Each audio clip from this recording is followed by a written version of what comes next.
Pérou News aujourd'hui, tout ce que vous devez savoir sur le Pérou. Marcelo Odebrecht sera interrogé ce lundi 4 dans le procès contre Ollanta Humala. L'interrogatoire de Marcelo Odebrecht pourrait être limité dans les questions ou ne pas être réalisé, après que le juge brésilien José Antonio Dias Toffoli a déclaré invalides les preuves obtenues à partir des systèmes informatiques Drusy et MyWeb DAIB utilisés par l'entreprise de construction brésilienne pour cacher les paiements illicites. Le pouvoir judiciaire a prévu ce lundi 4 septembre l'interrogatoire, comme témoin, de l'homme d'affaires Marcelo Odebrecht dans le cadre du procès oral contre l'ancien président Ollanta Humala, son épouse Nadine Heredia et d'autres pour blanchiment d'argent présumé.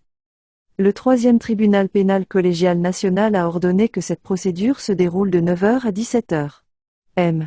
Avec la participation du procureur Germán Juárez Satosh, des avocats des accusés et du représentant du ministère public chargé du dossier. Cependant, l'interrogatoire de Marcelo Odebrecht pourrait être limité dans les questions ou ne pas être réalisé, après que le juge brésilien José Antonio Dias Toffoli a déclaré invalides les preuves obtenues à partir des systèmes informatiques Drusy et MyWeb DAIB utilisés par la construction brésilienne. Entreprise pour cacher les paiements illégaux. Le magistrat de la Cour suprême fédérale du Brésil a accepté une mesure conservatoire de la part de la défense juridique de l'ancien président Humala pour empêcher des témoins de ce pays de témoigner lors de ce procès oral. Le juge brésilien a interdit le déroulement de procédures judiciaires dérivées des éléments provenant de ces plateformes d'information secrètes qui ont enregistré les opérations illégales de cette entreprise de construction Odebrecht pour avoir violé la chaîne de contrôle.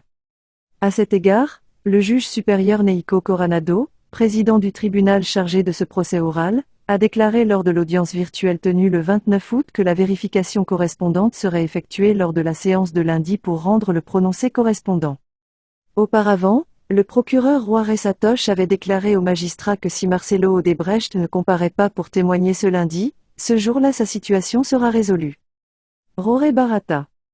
La décision rendue par ladite collégiale marquera l'étape à suivre dans le cas de l'ancien représentant d'Odebrecht au Pérou, Roré Simões Barata, dont l'interrogatoire est prévu le mardi 5 septembre, ainsi que dans le cas d'autres anciens dirigeants de la entreprise multinationale de construction qui a également été convoqué pour témoigner lors de ce procès oral. Pérou News aujourd'hui, suivez-nous sur Facebook et Instagram.